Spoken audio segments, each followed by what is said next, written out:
أتي كلتشحن 13 تجارون مدفع أبز خبابين أتفتير زنبرن أي هاجرات السلالفة أيكونن زل الحج خالي السلالفة يتفتير زل لو زل السلالفة زي ماني فتيروا بمنتاي تفتيروا حزب تجرين هلون وبزخوف الواقع استفتره حدش السلالفة يا بولد شاسرا سوس تجارون يماطفات بكابياتشن تفترو ينبرو يا هجروش السلالف أهون يلم أهون ليلا سلالف تفتروال ይህ አሰላለፍ ማን ፈጠረው በምን ተፈጠረ ካልን የትግራይ ህዝብ ለህልውናው ሲል በከፈለው የተፈጠረ አዲስ አሰላለፍ ነው።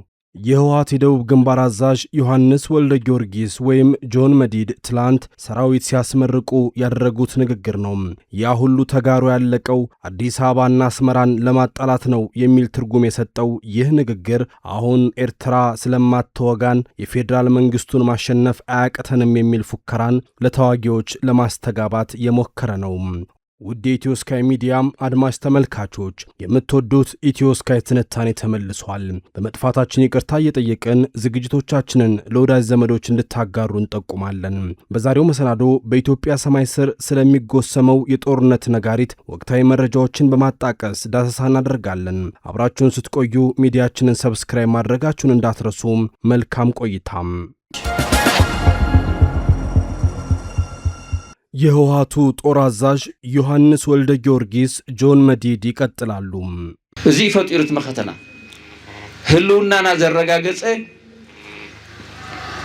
መኸተይና ገርና ህልውናና ዘረጋገጸ ጥራሕ ዘይኮነስ ከባቢና ኣብ ህልውናና ዝፈጥርዎ ተጽዕኖን ህልውናና ንምጥፋእ ዝገበርዎ ምስብሳብን ዝበታተነ መኸተይና ገርና ስለዝኾነ ኢና ውዕል ፕሪቶሪያ ተፈሪሙ ትሕጂ ተፈጢሩ ዘሎ አሰላልፋታት ዝተገለባበጠ አሰላልፋታት ክፍጠር ጌርና ዘለና እዚ ሓደ ዓብይ ነገር ኢና ህዝብ ትግራይ ቃልሲ ንወኸተን እዚ ያለፈው ጦርነት ህልውናችን ያረጋገጠ ነው። ህልውናችን ያረጋገጠ ብቻ ሳይሆን ህልውናችን ለማጥፋት ያደረጉት መሰባሰብን የበታተነ ትግል ነው ያደረግነው። ስለሆነም ነው የፕሪቶሪያ ስምምነት የተፈጸመው። አሁን የተፈጠረው የተገለባበጠ አስተላለፍ እንዲፈጠር አደረግን። ይህ ትልቅ የትግራይ ህዝብ የትግል ውጤት ነው። የትግራይ ህዝብ ትግል ትልቅ ውጤት የሚባለው አብይና ኢሳያስን ጠላት አድርጎ ማስቀረት ነው የሚል ንግግር ያሰሙትኝ ሰው ሌላም ትርጉም ይሰጡናል። ደብረ ጽዮንም መስዋዕት እንሆን እያሉ ነው። ሰላም በዘተ ኾነታት ክፈትሕ ዝከኣለና ቃልስን ገብረሉ ዝከኣለና ዲፕሎማሲያዊ ስራሕቱን ንሳልጠሉ እንተዘይኮነውን ንህልውናና ኢልና ንመንነትና ኢልና ንቃለሰሉ ልዕሊ ሁሉ ላዕላውነትና ልዕሊ ሁሉ መሰል ዓርሰ ወሰንና ንኽብር ንቃለሰሉ ኣብዛ ክብርቲ ዕለት ኣብዛ ናይ ሰውዓት ዕለት ሓላፍነት ክንወስድ ሓላፍነትና እውን ክንዕውት ቃል ክንኣቱ ኣብ ቃልና እውን ክንርከብ ኩልና ቃልና ክንሕድስ ይግባእ። በሰላማዊ መንገድ በውይይትና በዲፕሎማሲ ችግሮቻችን እንዲፈቱ የቻልነው እናደርጋለን። ካልሆነ ግን ለህልውናችንና ለማንነታችን ብለን እንድንታገል ሉዓላዊነታችንና ኃላፊነታችን እንድንወጣም በዚህ የሰማዕታት ቀን ቃል ልንገባ ይገባል። ታደሰ ወረደን አውርደው የትግራይ ክልልን የመሪነት ስልጣን የተቆጣጠሩትና ከማዕከላዊ መንግስት ጋር ሰይፍ የተማዘዙት ደብረጽዮን ገብረ ሚካኤል ከትላንት በስቲያ ያደረጉት ንግግር ነው። ደብረጽዮን ሰማዕት እንሁን ሲሉ ባለፈው ጦርነት አለመሞታቸው ቆጭቷቸው እንዳልሆነ ግን እናውቃለን። የተቃርኖ መካሰሱ ግን ቀጥሏል። የደብረጽዮን ዋና ጠላቶች ስም ዝርዝር ውስጥ የገቡት ጻድቃን ገብረትንሳይ ይህ ቡድን በፕሪቶሪያ ስም እያጭበረበረ ነው ባይ ናቸው። አነ ህወሓት ይብሎምን ናይ ደብረጽዮን ጉጅለ እዝብሎም ዞም ናይ ደብረጽዮን ጉጅለ ሓደ ግዜ ፈሪሱ ሓደ ግዜ ፈረሰን ኣሜሪካን እሽተ ከፈራርሖም ከሎ ንኣሜሪካ ክጥብሩ ናይ ምፍታን ሓደ ግዜ ትግርኛ ዝረብን እንግሊዝኛ ዝረብን ሰብ ሰምዖ ይመስሎምን ይመስለኒ ቃል አቀባዮም ወፂኡ ውዕል ፕሪቶሪያ ፈሪሱ ኢሉ ተዛረበ ሰብ ሰዚ ኣይፈረሰን ኢሎም እንደገና በእንግሊዝኛ ይጽሕፉ ናብዚ ከኣቶ ይደልን መሕፈር ስለ ዝኾነ ናብቲ ዋና ጉዳይ ግን ንምእታው ውዕል ፕሪቶሪያ ናይ ህዝቢ ትግራይ ውዕል እዩ ናይ ሓደ ውድብ ውዕል ኣይኮነን። እኔ ህወሓት አልላቸውም፣ የደብረጽዮን ቡድን ነው የምላቸው። እነዚህ የደብረጽዮን ቡድኖች አንድ ጊዜ ፈርሷል፣ ሌላ ጊዜ አልፈረሰም። አሜሪካ ካስፈራራቻቸው ችግሩን ለመፍታት አንዳንድ ጊዜ ትግርኛ የሚናገረውንና በእንግሊዝኛ የሚናገረውን ሰው የሚሰማ አይመስላቸው መሰለኝ። ቃል አቀባያቸው መጥቶ የፕሪቶሪያ ውል ፈርሷል ካለ በኋላ መልሰው በእንግሊዝኛ የፕሪቶሪያ ውል አልፈረሰም ይላሉ። ወደዚህ መግባት አልፈልግም ስለሚያሳፍር። የፕሪቶሪያ ውል ግን የአንድ ቡድን ሳይሆን የትግራይ ህዝብ ነው። የትግራይ ፖለቲካ ብዙዎች ብዙ እያሉለት እዚህ ደርሷል። ከዛሬ ነገ መደበኛ ጦርነት ይፈነዳል ተብሎ ሚሊዮኖች በሰቀቀን የሚቆጥሯቸው ቀናት በፀሐይና ጨረቃ መተካካት ቀጥለዋል። ኮፕ 32ን በመሰሉ ዓለም አቀፍ ጉባኤ ድግሶች ሽር ጉድ የበዛበት የጠቅላይ ሚኒስትር አብይ አህመድ መንግስት ነገሩ አሁን እየተካሄዱ ካሉ የደፈጣ ጥቃቶች እንዳይሻገር የድሮን አረሮችን ከሽራሮ እስከ ታህታይ አዲያቦ መወርወርን መርጧል። በምንም አይነት መንገድ ኢትዮጵያ ውስጥ የለየለት መደበኛ ጦርነት አለ የሚል ዕውቅና በማንም እንዳይሰጥ ሽንጡን ገትሮ የሚሟገተው የኢትዮጵያ መንግስት ግራም ነፈሰ ቀኝም ከዚህ ባሰ እንዳይመጣ የፈለገ ይመስላል። ከመቀሌ እስከ አስመራ የተዘረጋው ከካርቱም እስከ ካይሮ መስመሩን ያበጀው ኃይል ደግሞ አሁን ያለው የኢትዮጵያ መንግስት መፍረስ አለበት በሚል ምድርን ከመማስ ሰማይ እስከ መባጠጥ የደረሰ ሽመሉን እየወዘወዘ ነው። ይህ ኃይል በእርግጥም መሽቶ በነጋ ቁጥር የረፈደበት ያህል የሚቆጭ እያንዳንዷ ቅጽበት የምታንገበግበው ከመሰለም ሰነባብቷል። የትግራይ ክልል ሆነ የመላ ሀገሪቱ ኢትዮጵያ ጣፈንታ ነገር ማወዛገቡ ባልከፋም ጦርነቱ መቼ ነው የሚጀመረው ስትሉ እኮ አሁን ጦርነት የሌለ ነው የሚመስለው ሲሉ የሚሞግቱ ስብዕናዎች ቁጥርም ጣሪያ ነክቷል። በአራት አቅጣጫ የከበበንን ጠላት ብቻውን አስቀርተነዋል የሚለው የህወሓቱ ጦር መሪ የትላንት ንግግር የህወሓት ጀነራሎችና ወታደራዊ መኮንኖች የሚያሰሙት ዛቻና ፉከራ መቀጠሉን ከማመላከትም ባሻገር የትግራይ ህዝብ ወደ ደም ጠላም ጦርነቱን መደገፍ አለበት የሚል አስገዳጅነትን ከማጽናት ለይተን ለማየት እንቸገራለን። ጦርነቱ ና ሲሉት የሚመጣ ተመለስ ሲሉት የሚቀር የሰፈር ውሻ አይደለምና በጥቂት የጦር መሪዎች እጅ የወደቀው የሀገሪቱን ዕጣ ፈንታም ኢትዮጵያ ማለቂያ ወደ ሌለው ማዕት እንዳያወርዳት መሰጋቱ ያባት ነው። አሁን ምርጫ ማሸነፉ ታውጆ አዲስ መንግስት ለመመስረት የሚያልመው የብልጽግና ፓርቲ ደግሞ ትግራይ ክልልን ከሩቅ እያየ የሚፈጠረውን እየጠበቀ ይመስላል። ምንም እንኳን ምርጫው የግጭት ጥላ ቢያጠላበትም የጭቆና ክሶች ቢሰሙም እንዲሁም የተቃዋሚ ፓርቲዎች ተሳትፎ አናሳ ነው ቢባልም የጠቅላይ ሚኒስትር አብይ አህመድ ፓርቲ በሀገሪቱ አጠቃላይ ምርጫ ከፍተኛውን የህዝብ ተወካዮች ምክር ቤት መቀመጫ በማሸነፍ የበላይነቱን ይዞ ለመቀጠል ችሏል የሚለውን ያስተጋቡት ብዙዎች ናቸው።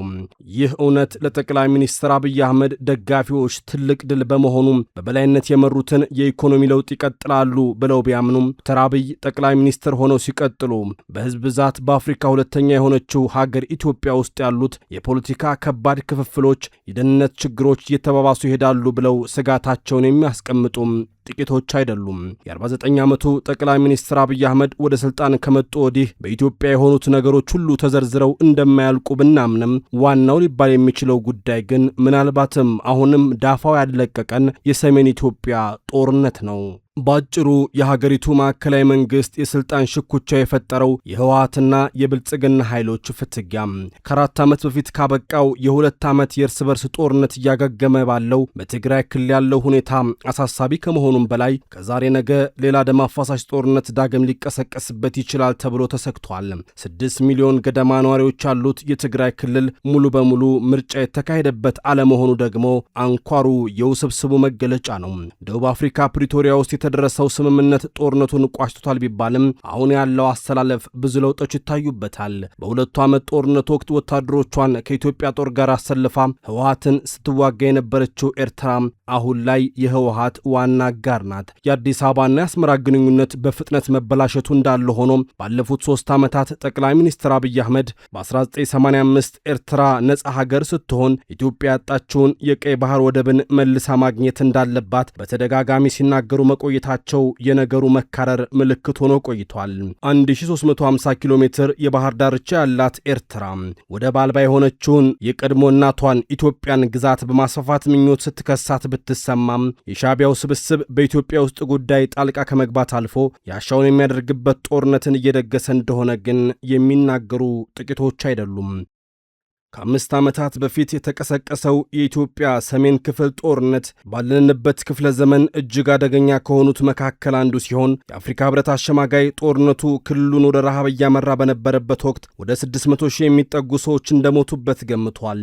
አሜሪካም ሰሞኑን የህወሓት መሪዎችንና ቤተሰቦቻቸውን የጉዞ እገዳ ጥዬባቸዋለሁ ስትል በጦርነቱ የሞቱ ሰዎች ቁጥር 600 ሺህ እንደሚደርስ ገልጻለች። አሁን በትግራይ ያለው የወጣቶች አፈሳም የህወሓትን ወታደራዊ ዝግጅት የሚገልጽ ነው ተብሎ የሚታለፍ ተለምዷዊ ጉዳይ ብቻ አይደለም።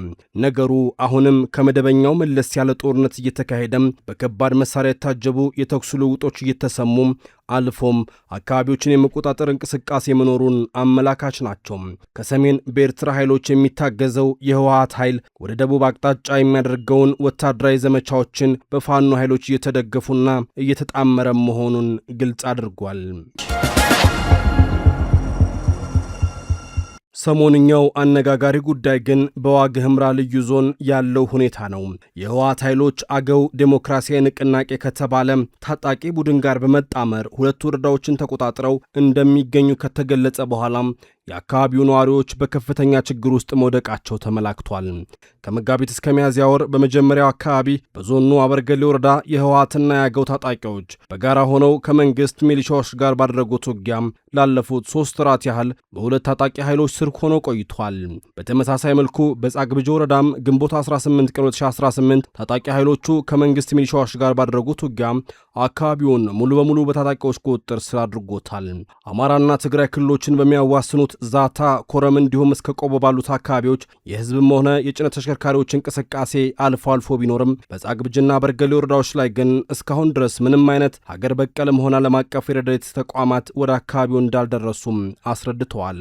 ጦርነቱ የሚስፋፋ ከሆነ የሁሉም የኢትዮጵያ አካባቢዎች እጣ ፈንታ ይህ እንደሚሆን የተሰወረ አይደለም።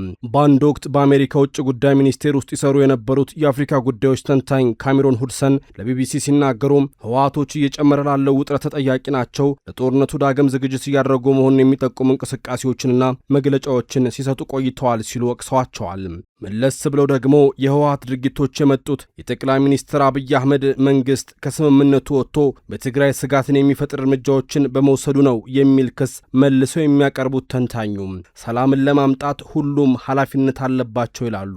የሚቀጥሉት ጥቂት ወራት የኢትዮጵያን የወደፊት ጣፈንታም የሚወስኑ ሊሆኑ ይችላሉ የሚሉት ተንታኙ ብዙዎቻችን የጠቅላይ ሚኒስትር አብይ አህመድ መንግስት የፖለቲካ ስልጣኑን ማጠናከር ለትግራይና ለግጭቱ ለአንዴና መጨረሻ ጊዜ እንዲያበቃ ለማድረግ ወይም መፍትሄ መስጠት እንደሚጠቀምበት መገመታችን ተገቢ ይመስለኛል ሲሉ ቀጥለዋል። ህወሓትም ሆነ የኢትዮጵያ መንግስት ከህልውናቸው ጋር በቀጥታ የሚገናኙ አጣብቅኞች በመፈጠራቸው ሁለት አማራጭ መካከል ተፋጠዋል። ወይ አለመተማመን በሰፈነበትና ከመሸዋወድ ባልዘለለው ፖለቲካዊ መድረክ ድርድር አድርጎ ጦርነቱን ማራዘም፣ አሊያም የመጠፋፋትን ጉዞ በጦርነት መጀመር ነው። ጦርነቱ ቶሎ ባልተጀመረና በተራዘመ ቁጥር ግን በትግራይ ያለው የወታደራዊ አመራሮች ክፍፍል ለአዲስ አበባው መንግስት እንደ ሰማይ መና እየተቆጠረ ቀጥሏል። ቀን መግዛት ለህወሓት ኃይሎችም የቁልቁለት ጉዞ ተደርጎ እየተቆጠረ ነው።